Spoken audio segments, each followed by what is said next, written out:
సుమన్ టీవీలో మీ business promotions కోసం ఈ కింది నెంబర్ను సంప్రదించగలరు.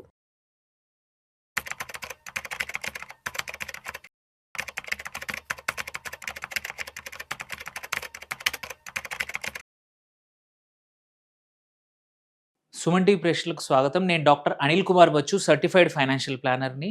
అలాగే ఏఏఎఫ్ అండ్ పిఎంఎస్ డిస్ట్రిబ్యూటర్‌ని కూడా. సో ఒకటేంటంటే ఈ కాలంలో చాలామంది ఏంటంటే వింటున్నారు కొత్తగా పిఎంఎస్, ఏఏఎఫ్ అనే వర్డ్స్ చాలా వింటా ఉన్నారు. మ్యూచువల్ ఫండ్స్ అందరికీ తెలుసు. సో ఈ ఏఏఎఫ్ అంటే ఏంటనేది చాలామందికి తెలీదు. సో ఇదేంటంటే ఆల్టర్‌నేట్ ఇన్వెస్ట్‌మెంట్ ఫండ్. ఇది ఎవరికి అంటే ఒక లైఫ్‌లో ఆల్రెడీ కొంచెం ఎక్స్‌పీరియన్స్ ఉన్న ఇన్వెస్టర్స్‌కే కానియండి, ఆర్ ఏదైనా మీరు ఆస్తులు ఏవైతే అమ్మినప్పుడు, పెద్ద ప్రాపర్టీస్ అమ్మినప్పుడు వచ్చిన డబ్బులొచ్చినప్పుడు ఏం చేయాలో తెలియని ఇన్వెస్టర్స్ కానియండి, వాళ్ళందరికీ కూడా రియల్ ఎస్టేట్ బదులు ఇంకా ఏదైనా మంచి యాసెట్స్ కావాలనుకునే వాళ్ళకి కానీ, సఫిస్టికేటెడ్ ఇన్వెస్టర్స్ ఎవరైతే ఉన్నారో, అనుభవజ్ఞులు, మళ్ళీ క్యాపిటల్ ఎక్కువ ఉన్న వాళ్ళు కూడా ఇవన్నీ ఏఎఫ్స్‌లో ఇన్వెస్ట్ చేయడానికి మంచి అవకాశం అనమాట. ఈ ఆల్టర్‌నేట్ ఇన్వెస్ట్‌మెంట్ ఫండ్స్ అనేవి ఏవి కొత్తేమి కాదు. ఇవి ఒక 15, 20 సంవత్సరాల నుంచి ఉన్నాయి. బట్ ఏంటంటే ఇప్పుడు యాక్సెసిబిలిటీ పెరిగింది. ఇంతకుముందు ఒకరు ఇందులో ఏంటంటే ₹1,00,00,000 మినిమమ్ ఇన్వెస్ట్‌మెంట్.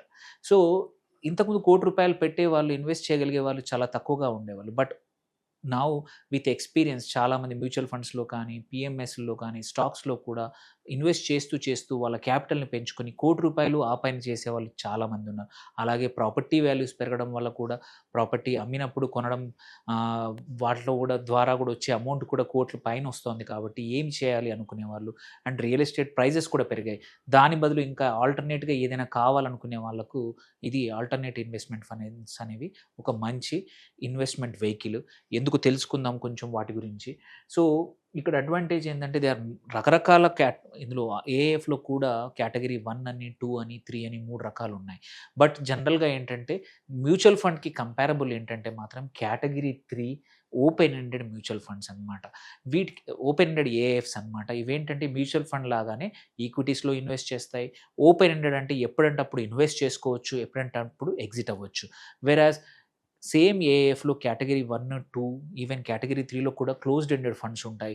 వాటికేంటంటే 5-7 సంవత్సరాలు లాక్ ఇన్ పీరియడ్స్ ఉంటాయి.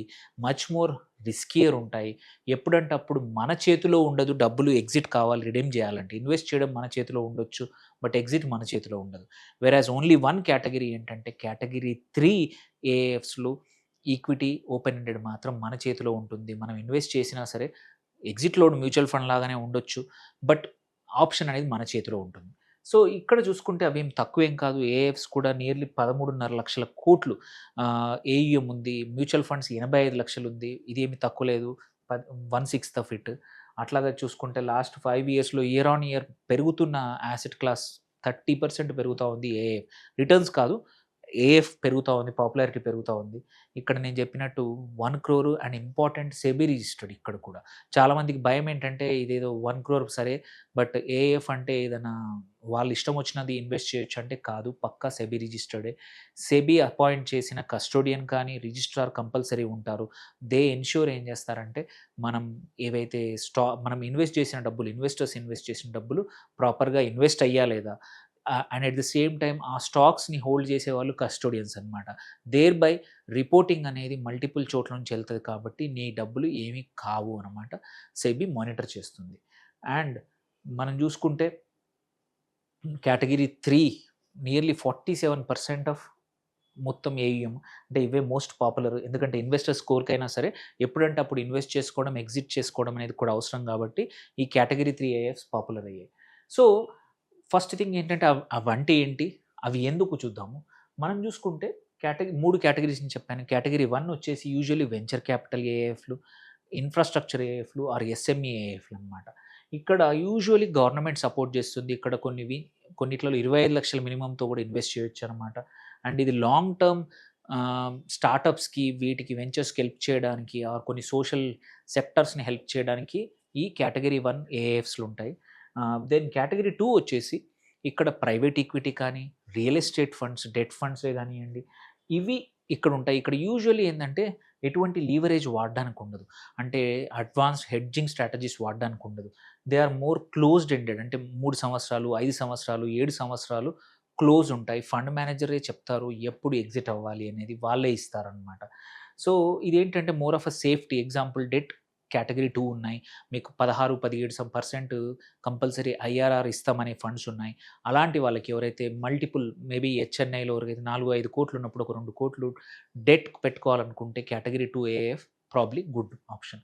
దెన్ మనం డిస్కస్ చేస్తున్న అంశం ఏంటంటే కేటగిరీ 3 ఇవి hedge funds, long short funds, quant funds అనమాట.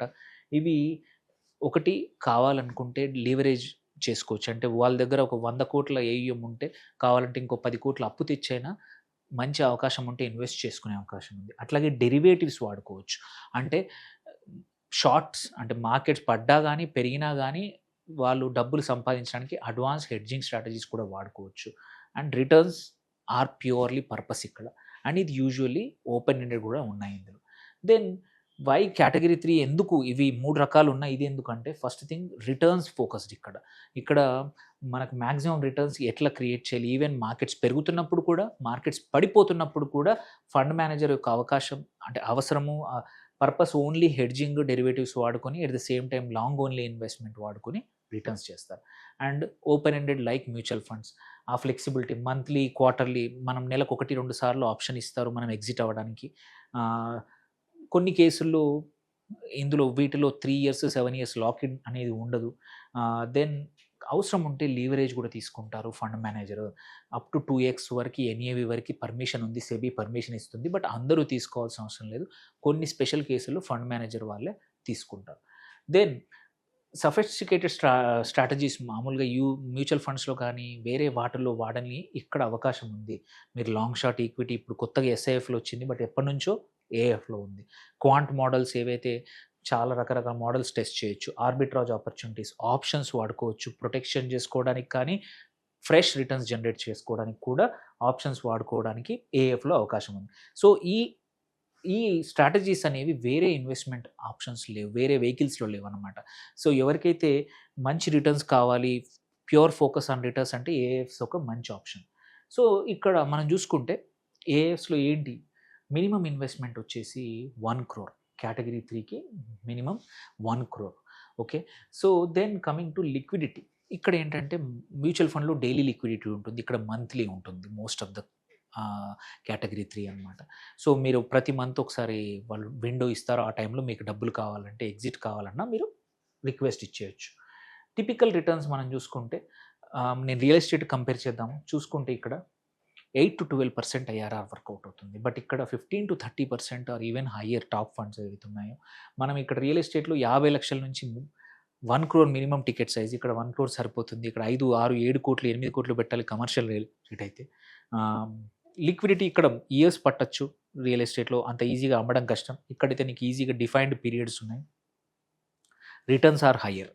అండ్ మనీ రిస్క్ అయితే రియల్ ఎస్టేట్‌లో హయ్యర్‌గా ఉంటుంది. వెరాస్ మీరు కేటగిరీ 3లో చూసుకుంటే సెబీ రెగ్యులేటెడ్ కాబట్టి మనీ రిస్క్ అయితే ఉండదు. రిటర్న్స్ రిస్క్, మార్కెట్ రిస్క్ ఉండొచ్చు కానీ మనీ రిస్క్ ఎప్పుడూ ఉండదు.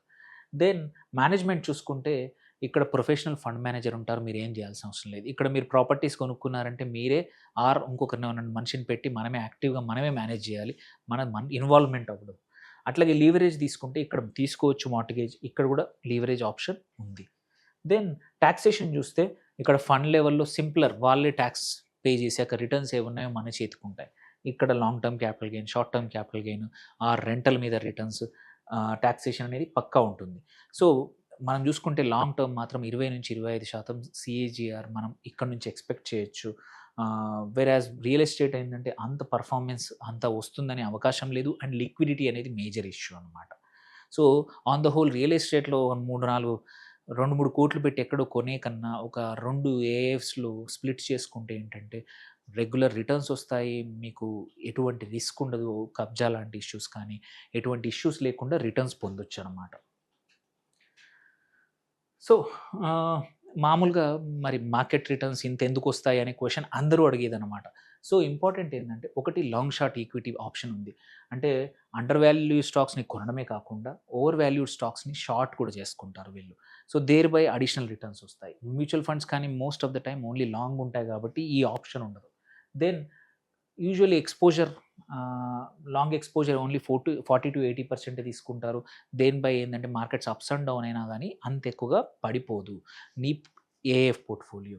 అండ్ ఆల్సో అన్‌లిస్టెడ్ స్టాక్స్‌లో కూడా అప్ టు 30% అలో ఉంది. పర్మిషన్ ఉంది. సెబీ ఇచ్చింది. వాటి వల్ల కూడా అడిషనల్ రిటర్న్స్ ఈవెన్ లిస్ట్ అవుతున్నప్పుడు కూడా యాస్ ఏ ఇన్‌స్టిట్యూషన్‌గా పార్టిసిపేట్ చేసుకొని, లిస్టింగ్ కన్నా ముందే పార్టిసిపేట్ చేసుకొని కూడా తక్కువ ప్రైస్‌లో కంపల్సరీ లిస్టింగ్ వచ్చే అవకాశాలు ఏఎఫ్‌కున్నాయి. సో, ఇవి దీంతో పాటు మనం చూసుకుంటే మార్కెట్ న్యూట్రల్ కొన్ని ఆపర్చునిటీస్ ఉన్నాయి.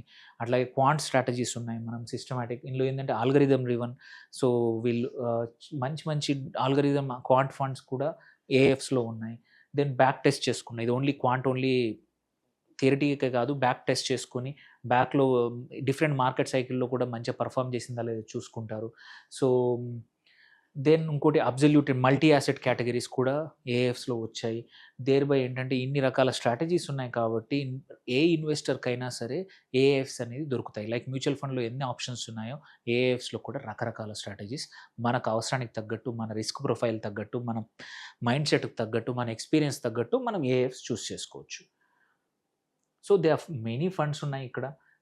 నేను ఓన్లీ కొన్ని ఫ్యూ ఫండ్స్ ఇక్కడ చూసుకుంటే ఫినెవెన్యూ గానీ, నువామా గానీ, ఐసీఐసీఐ గానీ, స్వియోమ్ గానీ, ITI quite a few nearly ఒక 500 వరకి ఏఎఫ్స్ మార్కెట్‌లో అవైలబుల్ ఉన్నాయి.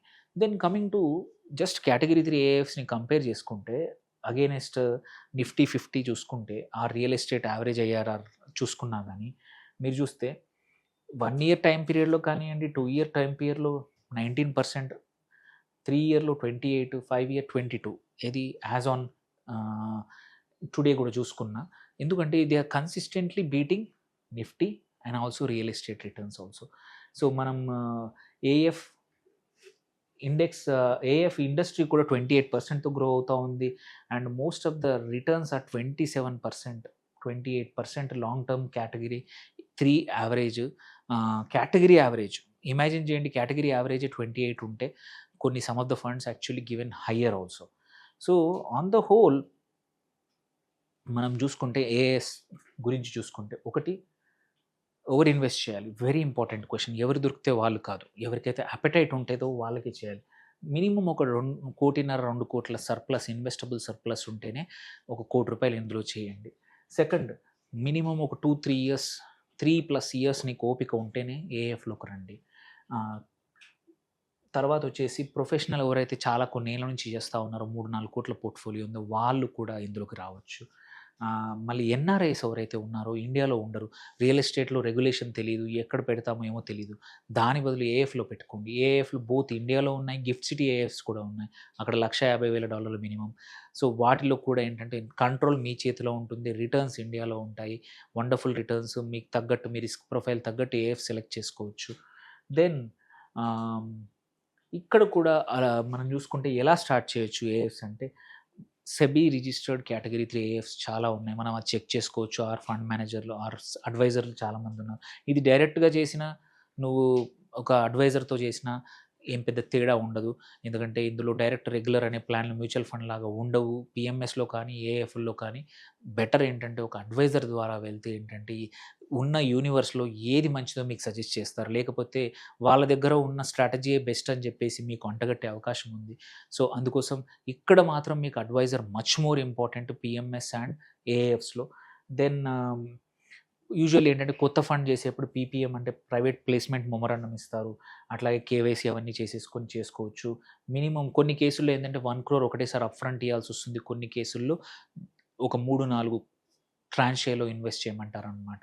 దాని తర్వాత ఇది ఎవ్రీ 15 డేస్ కోసం ఒకసారి ఎన్ఏవి, ఏఎఫ్‌లు రిలీజ్ చేస్తాయి. Open ended category 3. సో, మనకి తెలుస్తుంది మన వాల్యూ ఎంత ఉందో. అలొకేషన్ చూసుకున్నా సరే రకరకాల ఏఎఫ్స్ ఉన్నాయి. But still me risk profile, me life stage తగ్గట్టు మనం అలొకేషన్ వెరీ ఇంపార్టెంట్. ఇక్కడ కొన్ని డైవర్సిఫైడ్ చేసుకోవచ్చు. మీ దగ్గర మల్టిపుల్ కొంచెం ఎక్కువ క్యాపిటల్ ఉంటే 2-3 రకాల ఏఎఫ్స్‌లో పెట్టుకోవచ్చు. But this depends on person to person vary అవుతుంది. అండ్ కొన్ని ఇంపార్టెంట్ ఇవన్నీ బాగానే చెప్పాను. మరి రిస్క్స్ ఏంటి అనేది మాత్రం చాలా important. Market risks are high. But long short కానీ కొన్ని స్ట్రాటజీస్‌లో యాక్చువల్లీ మార్కెట్ రిస్క్‌ని తక్కువ చేసి పుట్ ఆప్షన్స్ లాంటి డెరివేటివ్స్ కొంటారు కాబట్టి ఏఎఫ్స్ యాక్చువల్లీ డౌన్ టైమ్ అయినప్పుడు ఇంకా బెటర్ పెర్ఫార్మ్ చేస్తాయి. లీవరేజ్ అనేది కొన్నిసార్లు లాభాలు రావచ్చు, నష్టాలు రావచ్చు. మీరు చేసే ఏఎఫ్ ఏదైతే ఉందో ఇన్వెస్ట్ చేసేది లీవరేజ్ తీసుకుంటుందా లేదా అడిగి మరీ తెలుసుకోండి. దెన్ కొన్ని కేసుల్లో ఏందంటే ఇక్కడ మేనేజ్మెంట్ ఫీ ఉంటుంది 1.5-2%. బట్ ఇది ఎక్కువ అనిపించొచ్చు. ఓన్లీ ఫిక్స్డ్ ఉంటే మాత్రం ఇబ్బంది లేదు. కొన్ని కేసుల్లో అడిషనల్‌గా పర్ఫార్మెన్స్ ఫీస్ ఉంటుంది. 10% ఆర్ 20% అబోవ్ హర్డిల్ రేట్ అని. ఇది కూడా తెలుసుకోవాల్సిన అంశము. ఇది తెలుసుకున్నాకనే మీరు ఇన్వెస్ట్ చేయండి. లాస్ట్ లిక్విడిటీ రిస్క్ అంటే 15 రోజులు 1 మంత్ అయితే వెయిట్ చేయాల్సొస్తుంది. సో, అన్‌లైక్ మ్యూచువల్ ఫండ్‌లో నెక్స్ట్ 2 డేస్‌లో వస్తాయి. ఇక్కడ మాత్రం 15 డేస్ టు 1 మంత్స్ పట్టొచ్చు. ఆహ్, కొన్ని స్ట్రాటజీస్ ఏంటంటే 30 డేస్ టు 90 డేస్ ముందే అడగండి. రిడెంప్షన్‌కి ఎంత టైం పడుతుంది? ఎన్ని రోజులు తీసుకుంటారనేది. అండ్ కొన్ని మోడల్ రిస్క్స్ ఏదైతే క్వాంట్ ఫండ్స్ ఏవైతే ఉన్నాయో మోడల్స్ పనిచేస్తాయో తెలీదు. రియల్ వరల్డ్‌లో పనిచేస్తాయో లేదో తెలీదు. అందుకోసమే అవి సెలెక్ట్ చేసుకునేప్పుడు కొంచెం back testing data or recent performance data తీసుకొని మాత్రమే చేయండి. సో, ఆన్ ద హోల్ చూసుకుంటే ఏఎఫ్స్ వచ్చేసి కొత్తగా వచ్చిన ఇన్వెస్ట్‌మెంట్ వెహికల్ ఏం కాదు. బట్ రీసెంట్‌గా పాపులర్ అవుతున్న వెహికల్ అది. ఎందుకంటే చాలా మందికి ఇప్పుడు అవైలబుల్ ఉంది కాబట్టి. అదేం చిన్నది కాదు. నియర్లీ 13,00,000 కోట్ల ఏయుఎం ఉంది. అండ్ మీరు భయపడాల్సిన అవసరం లేదు. Highly regulated industry, highly regulated fund scheme. So, మంచిగా ఇన్వెస్ట్ చేసుకోండి. మీకేమైనా క్వెషన్స్ ఉంటే పోస్ట్ చేయండి. రీచ్ ఔట్ అవ్వండి. Thank you for watching. Signing off doctor Anil Kumar Bachu.